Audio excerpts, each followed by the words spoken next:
अनंता।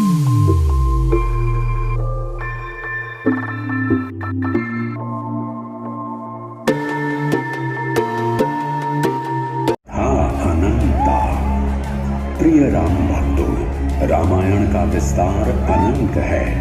प्रभु श्री राम का चरित्र विकट परिस्थितियों में भी मर्यादाओं का प्रतीक है।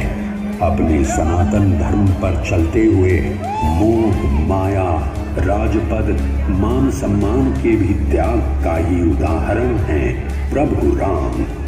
राम अनंत, राम कथा अनंता। त्रेता युग। कालांतर में अयोध्या के राजा दशरथ हुए, जिनके राजमहल में 3 रानियों से 4 पुत्र रत्न पैदा हुए। सबसे बड़ी रानी कौशल्या के राम, सुमित्रा के लक्ष्मण और शत्रुघ्न तथा सबसे छोटी रानी कैकेयी के भरत नाम से जाने गए। रघुनंदन श्री राम, जिनके जन्म से माता पिता के हृदय में ही नहीं, संपूर्ण अयोध्या नगरी में सुख का उजियारा छा गया।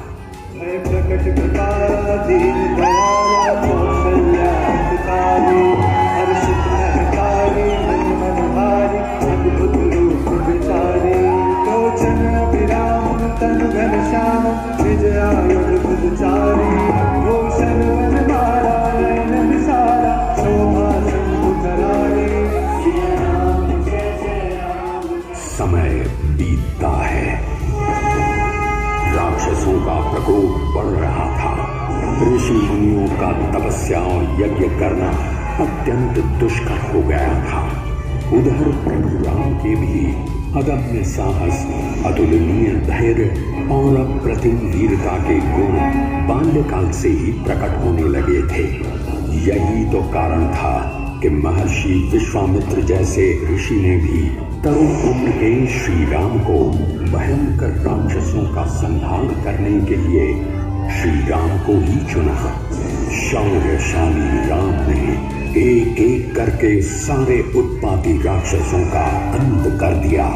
इसी समय मिथिलापुरी के राजा जनक ने अपनी पुत्री सीता जी का स्वयंवर रचाया, जिसके लिए ऋषि विश्वामित्र को भी निमंत्रण दिया गया। ऋषि विश्वामित्र के साथ राम लक्ष्मण भी मिथिलापुरी पहुंचे। शक्ति परीक्षण में जब सभी राजकुमार धनुष पर प्रत्यंचा नहीं लगा सके, तब विश्वामित्र के आदेश पर राम ने भगवान शिव के महान पिनाक धनुष पर जैसे ही प्रत्यंचा चढ़ाई, धनुष 2 खंडों में विभाजित हो गया। शिव भक्त भगवान परशुराम के प्रचंड क्रोध को भी अपने दिव्य रूप और मधुर शब्दों से शांत कर दिया। जनक नंदिनी प्रकृति सदृशा लक्ष्मी रूपा सीता के साथ विवाह कर मनुष्य रूप में पूर्ण हुए।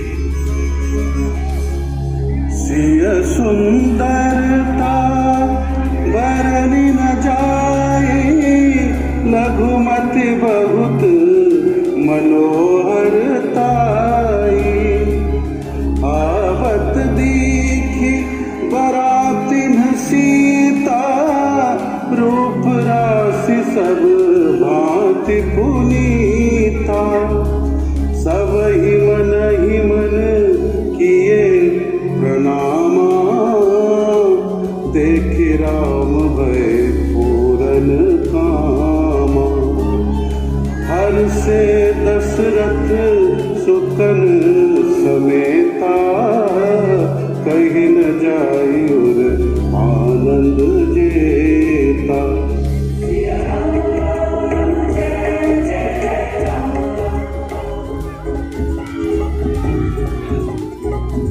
समय बीतता गया और अयोध्या में राम को राज्याभिषेक करने की तैयारी होने लगी। अयोध्या में खुशियों का उल्लास था, पर काल में कुछ और भी छुपा था। राजा दशरथ की रानी कैकेयी ने राजा दशरथ से 2 वरदान मांग लिए, जिसमें अपने पुत्र भरत के लिए राज और राम के लिए 14 वर्षों का वनवास। दशरथ शोक और पीड़ा में डूब से गए। अपने ज्येष्ठ पुत्र राम को वन में 14 वर्ष के वनवास के लिए कैसे भेज देते।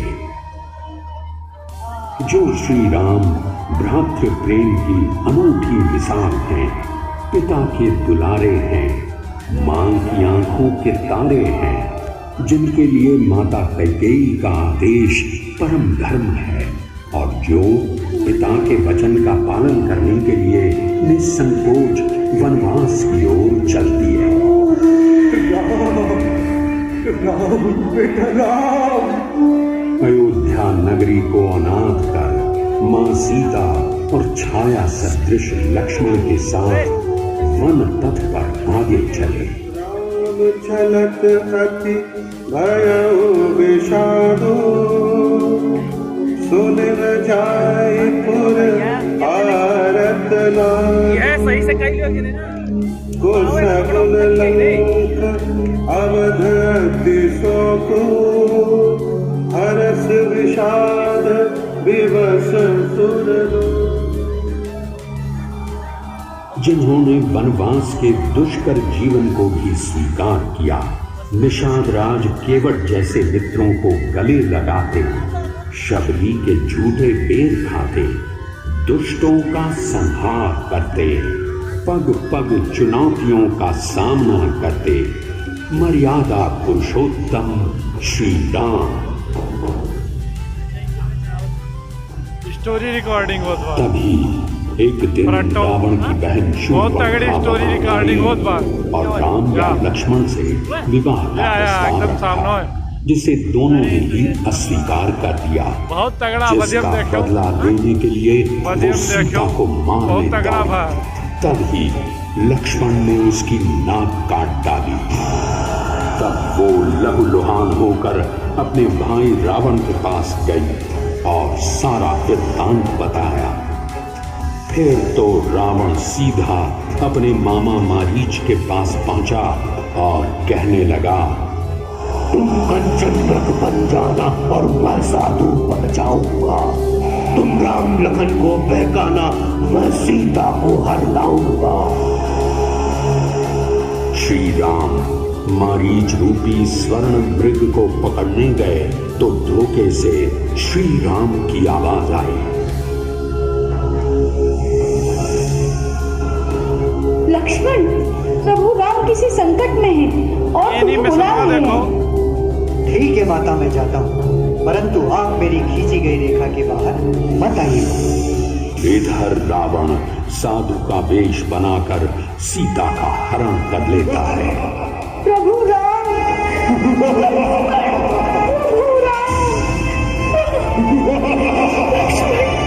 प्रभु राम।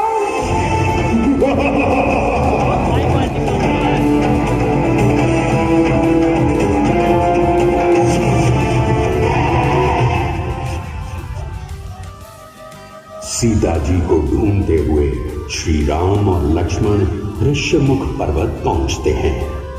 वहां उनकी भेंट वीर हनुमान से होती है। हनुमान जी राम के ईश्वर स्वरूप को पहचान लेते हैं। हे प्रभु, मैं आपका सेवक हनुमान हूँ, आप मुझे कैसे भूल गए प्रभु? सुनो कपिजिया मानसी जनियोनो, ते मन प्रिय लक्ष्मण ते दोनो, समदर्शी मोहि कह सबको, सेवक प्रिय अनन्य गति सो।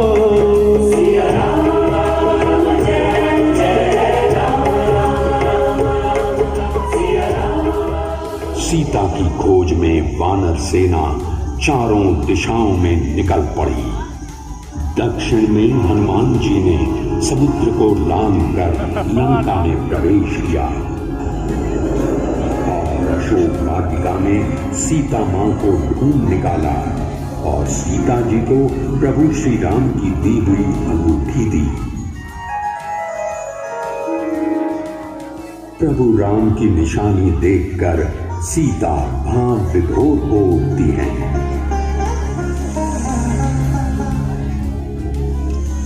वाटिका में मेघनाद हनुमान जी को पकड़ लेता है और बंदी बनाकर रावण के दरबार में ले जाता है। अपनी ताकत के मद में चूर रावण हनुमान जी की पूंछ में आग लगाने के लिए कहता है। फिर क्या था, पूंछ में आग लगते ही महावीर हनुमान जी ने पूरी लंका को आग लगा दी। लंका धूम कर जलने लगी। लंका से सीता माता को लाने के लिए समुद्र पार करना आवश्यक था। अब प्रभु श्री राम लंका पर चढ़ाई करने के लिए समुद्र से रास्ता मांगने लगे। प्रभु श्री राम 3 दिनों तक प्रार्थना करते रहे, किंतु समुद्र ने रास्ता नहीं दिया। तभी लक्ष्मण ने प्रभु को समुद्र सोखने के लिए अग्निबाण किया, तो समुद्र कांपता हुआ आया और सेतु बांधने का मार्ग बताया। नल और नील की मदद से वानर सेना ने समुद्र पर सेतु बना दिया और प्रभु श्री राम ने वहां शिव भगवान की पूजा के लिए शिवलिंग की स्थापना की और उसका विधिवत पूजन किया। इधर सेतु तैयार होने के बाद राम की सेना लंका में प्रवेश कर गई। दोनों तरफ घोर संग्राम शुरू हो गया। एक एक करके इस संग्राम में रावण के बहुत से सेनापति, मेघनाद जैसे वीर और भाई कुंभकर्ण और रावण की सेना के योद्धा मारे गए। आखिरकार रावण को युद्ध में स्वयं उतरना पड़ा। भयंकर युद्ध होने लगा। धरती मानो कंपित हो उठी, पर रावण तो मायावी था। बाण लगने पर भी मानो बार बार जीवित हो उठता था। मैं क्रुद्ध युद्ध विरुद्ध रघुपति द्रोण सायक कसम से को दंड धुनि अति चंड सुनि मनुजात सब राम ने अंततः रावण की नाभ में रखे अमृत कुंड पर बाण का निशाना साधा। श्री राम की कमान से निकले उस तीर से रावण धरती पर गिर पड़ा और उसका वध हो गया। चलेवान सपच जन उर्गा तत्मय हते उसारथी दुर्गा रथ विभंज हति केतु पताका गर्जा हति अंतर बल खाता तुरत अनुरत चढ़ सियाना हस सर्व चाण से विदिगाना विबल होई सबोदय अमतानी विबल रोह नरत बल साके। समस्त भूमंडल राम जी की जय से गूंज उठा। सत्य की असत्य पर जीत, अच्छाई की बुराई पर जीत, धर्म की अधर्म पर जीत हुई। लंका सहित संपूर्ण विश्व में राम राज्य की स्थापना करके 14 वर्षों के लंबे वनवास के बाद भाई लक्ष्मण सहित सिया संग राम वापस अयोध्या लौटे। पुनर्मिलन का सुख रसधार बन आंखों से बह निकला। वर्षों से वीरान अयोध्या की पावन धरती कुछ यूं चहक उठी, मानो बंजर धरती को वर्षा की फुहारों ने नहला दिया। श्री राम के अनंत प्रेम से महका दिया। अयोध्या नगरी के घर घर, गली गली में असंख्य दीप मालाएं जगमगा उठी।